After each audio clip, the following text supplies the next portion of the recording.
So we are going to look at the Indian education system and हम इतना देखने की कोशिश करेंगे कि अगर in general कोई भी आंसर आता है with respect to education, so we can just have some sort of raw points ready with us and we can just like put it in the answer or in the essay. Fine. So let's take a look on the education system in India. Fine. So the first thing is with respect to the provisions of the Indian Constitution on education. कोई भी answer constitutional provisions के बिना it's like incomplete. So first of all, Article 45 in DPSP, in Directive Principles of State Policy, it stated that the government should provide free and compulsory education to all until the age of 14 within 10 years from the commencement of the Constitution. ये 45 article में कहा गया था since it was not realized. तो but देखा गया कि after independence government से कर नहीं पाई, तो इस वजह से आर्टिकल 21 जो है इंट्रोड्यूस किया गया with 86th constitutional amendment act of 2002. और ये जो आर्टिकल 45 में जो भी बोला गया था कि फ्री एंड कंपलसरी एजुकेशन मिले till the age of 14 years, इसको एक फंडामेंटल राइट जो है बना दिया गया, ठीक है, रादर देन अ डायरेक्टिव प्रिंसिपल.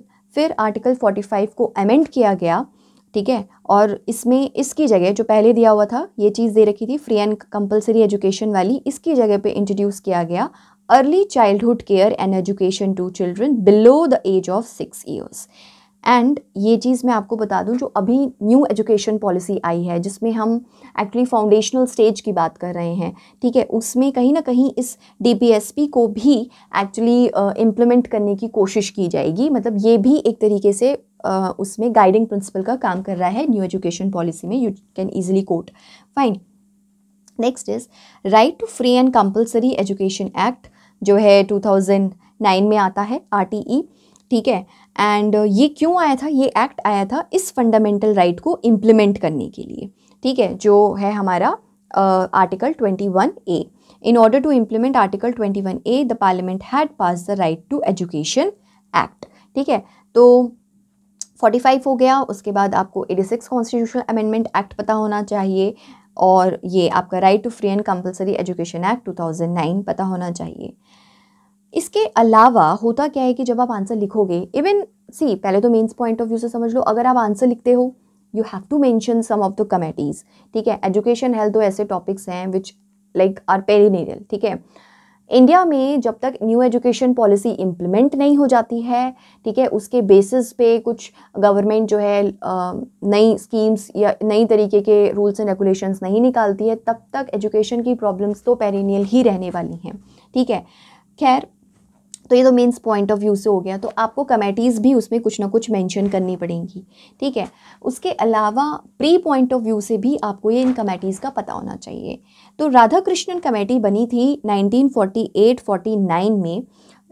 इसमें यूनिवर्सिटी एजुकेशन कमीशन, जो कि मतलब यूनिवर्सिटी UGC में बाद में कन्वर्ट होता है, ये बनाया गया था इस कमेटी के अंदर, ठीक है. एंड इस कमेटी ने रिकमेंड किया था actually university education commission and it shaped the education system of independent India based on the needs and aspirations of the newly formed independent nation. इसके बाद में इंपॉर्टेंट कमेटी है कोठारी कमीशन, जिसने कहा था कि सिर्फ इंपॉर्टेंट पॉइंट की बात बता रही हूँ मैं इसमें आपको, जिसमें ये कहा गया था कि हमें एजुकेशन से रिलेटेड जो एक्सपेंडिचर है उसको इंक्रीज़ करना है फ्रॉम 2.9% ऑफ GDP टू 6%, जो कि हमारी जो न्यू एजुकेशन पॉलिसी है इसमें ये बोला गया है कि हम अपने एजुकेशन रिलेटेड एक्सपेंडिचर को 6% ऑफ GDP कर देंगे, ठीक है. ये कोठारी कमीशन ने भी सजेस्ट किया था. फिर आई 1968 की नेशनल एजुकेशन पॉलिसी, जिसने कहा था कि रेडिकल रीस्ट्रक्चरिंग होनी चाहिए and equalization of educational opportunities to achieve national integration and greater cultural and economic development. इसमें भी ये बोला गया था कि it will to increase the government expenditure कितना 6%. तो आप देख रहे हो कि अभी जो नेशनल एजुकेशन पॉलिसी आई है उसमें भी यही बोला गया है, ठीक है, कि हमें 6% तक लेना है. 1968 में जो एजुकेशन पॉलिसी आई थी उसमें भी यही बोला गया था, लेकिन 2020 इनफैक्ट अब तो 2021 आ गया है, बट अभी तक एजुकेशन पे जो एक्सपेंडिचर है वो 6% तो क्या अभी 3% तक पे भी शायद सही से नहीं पहुंचा है, ठीक है. राइट नाउ तो वैसे तो अभी शायद 4 पॉइंट समथिंग चल रहा है, ठीक है। लेकिन अगर आप उसको सही तौर पे देखोगे तो आपको समझ में आएगा कि बहुत ज़्यादा उसमें लेक्यूनास हैं, बहुत ज़्यादा लूप होल्स हैं, बहुत सारे बेनिफिशरीज़ हैं, या बहुत सारे ऐसे एरियाज़ हैं जहाँ पे कि वो एक्सपेंडिचर एक्चुअली पहुँच ही नहीं पाया है। फाइन। सो ये थी नेशनल एजुकेशन पॉलिसी 1968। इसके बाद में इसी में ये जो 1968 की पॉलिसी थी, इसमें सजेस्ट किया गया था 3 लैंग्वेज फार्मूला। द फर्स्ट, इस 3 लैंग्वेज फार्मूला के अकॉर्डिंगली जो फर्स्ट लैंग्वेज होगी वो जो है मदर टंग होगी, या जो भी रीजनल लैंग्वेज होती है। Second language Hindi speaking states के लिए मॉडर्न इंडियन लैंग्वेज होगी। अगर वो नॉन हिंदी स्पीकिंग स्टेट है तो या तो हिंदी हो सकती है या फिर इंग्लिश हो सकती है, ठीक है।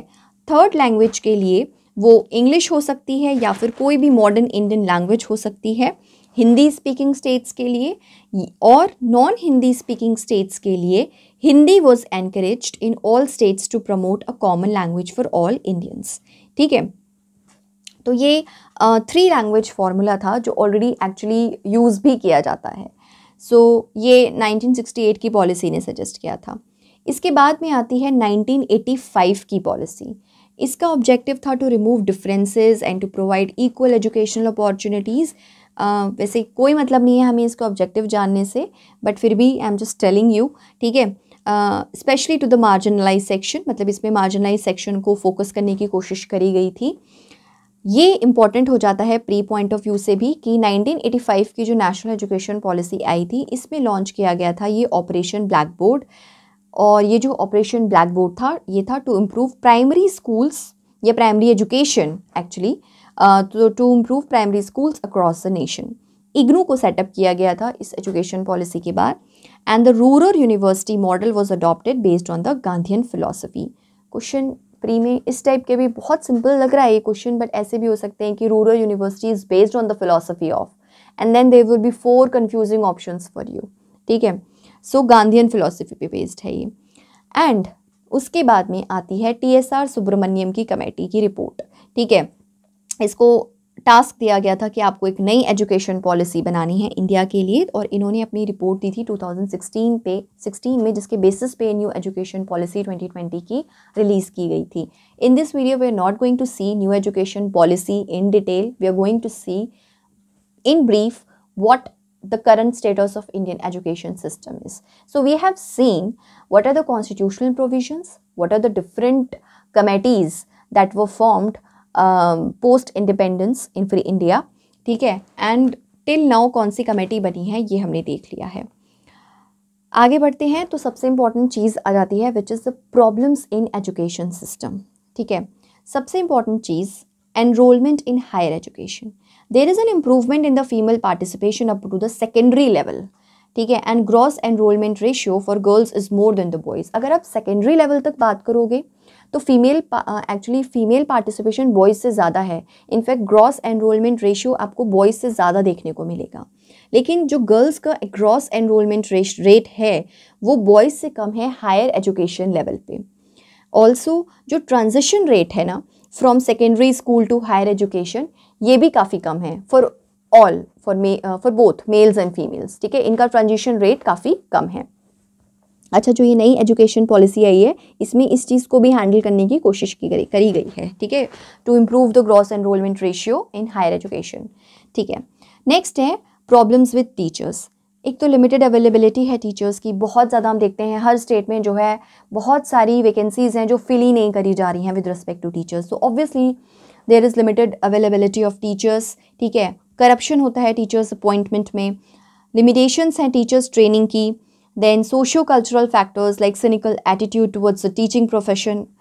कई बार ऐसा देखा जाता है कि those who can not achieve anything then they will go into the teaching profession, ठीक है। तो इस तरीके का एटीट्यूड जो है ना वो डेवलप हो गया है, because of which actually young and bright talent they are not attracted towards this teaching profession.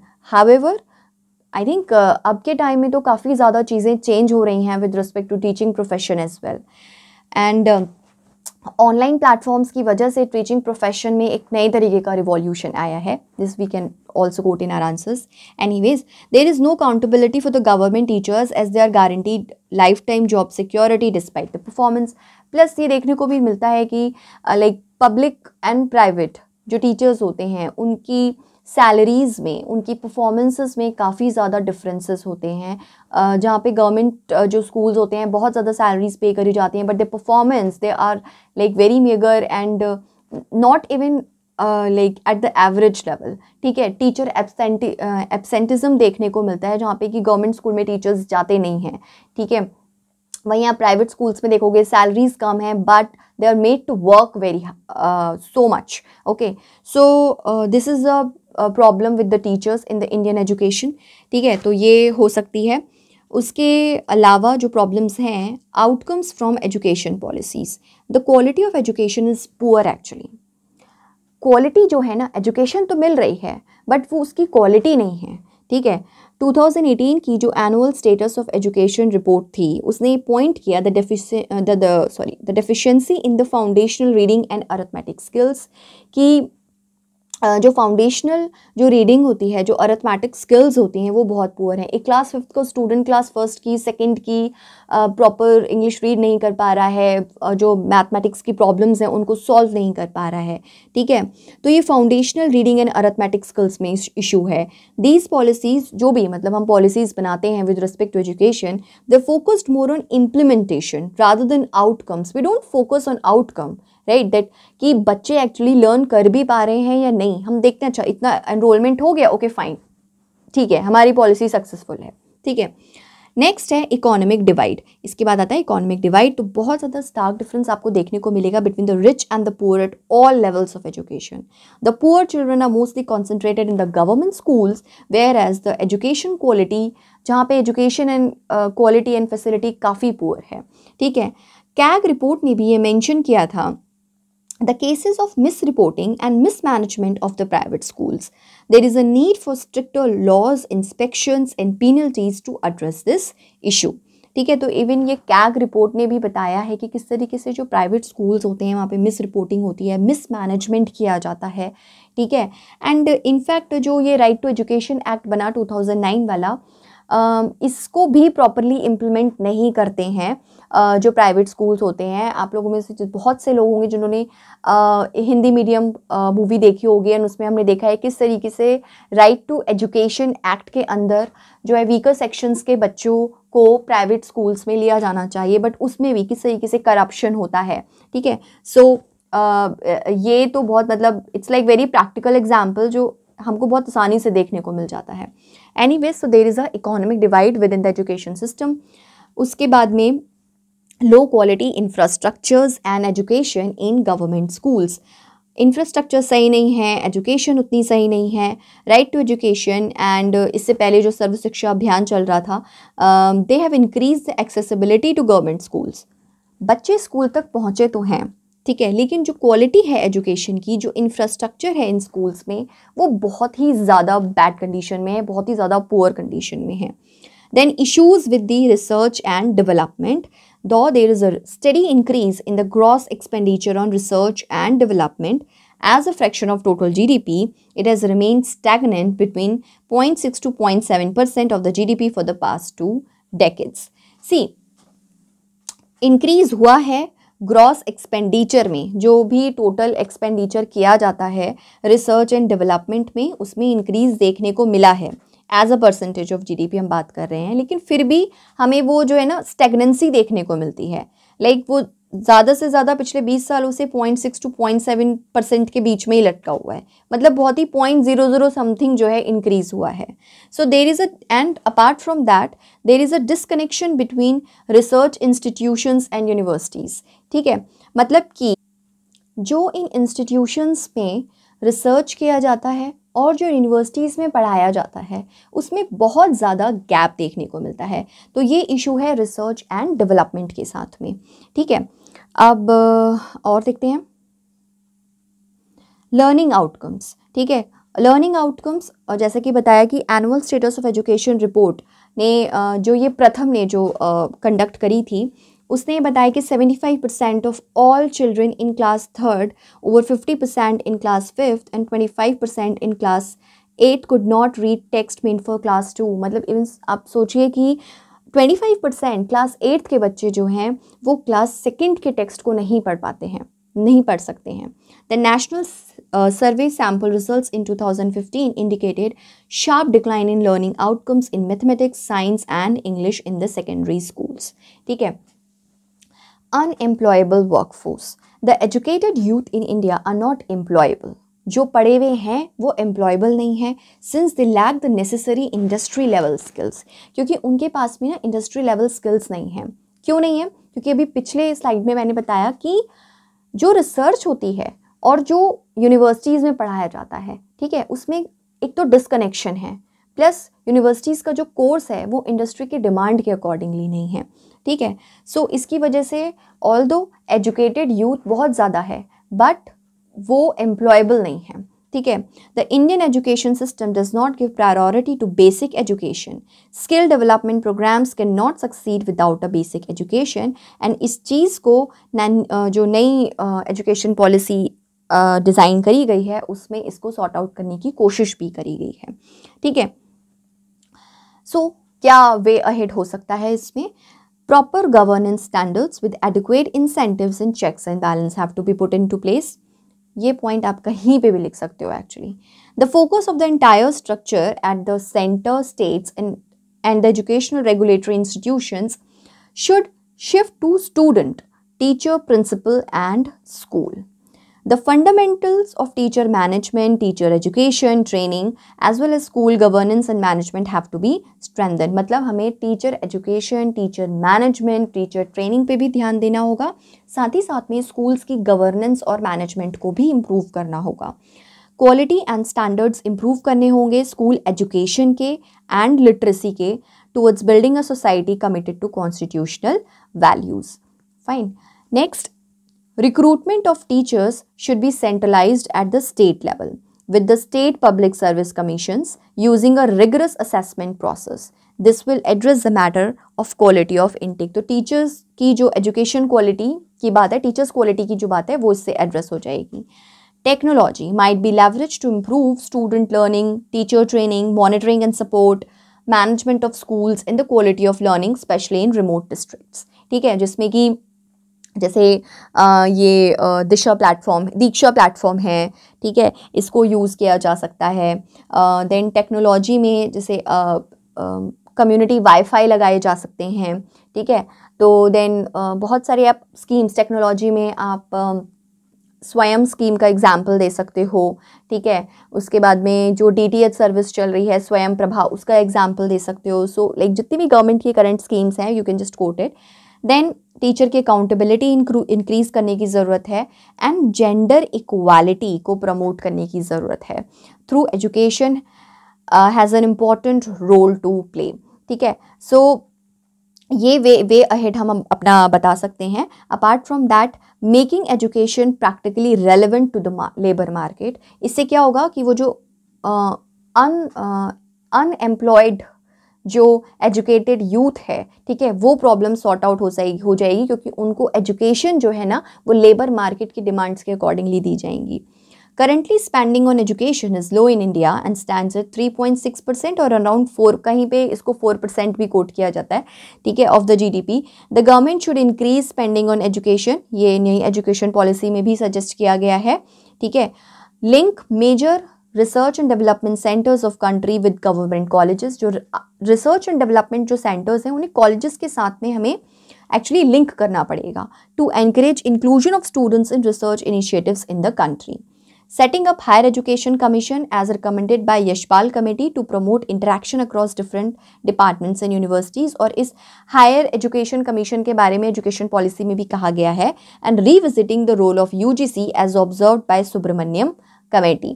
ठीक है। तो ये कुछ अपना वे अहेड हम इसमें बता सकते हैं। ठीक है। So this is this with respect to education system। ठीक है। सो हमने एजुकेशन की प्रॉब्लम्स देख ली, एजुकेशन से रिलेटेड क्या सॉल्यूशंस, क्या वे अहेड हम बता सकते हैं वो हमने देख लिए।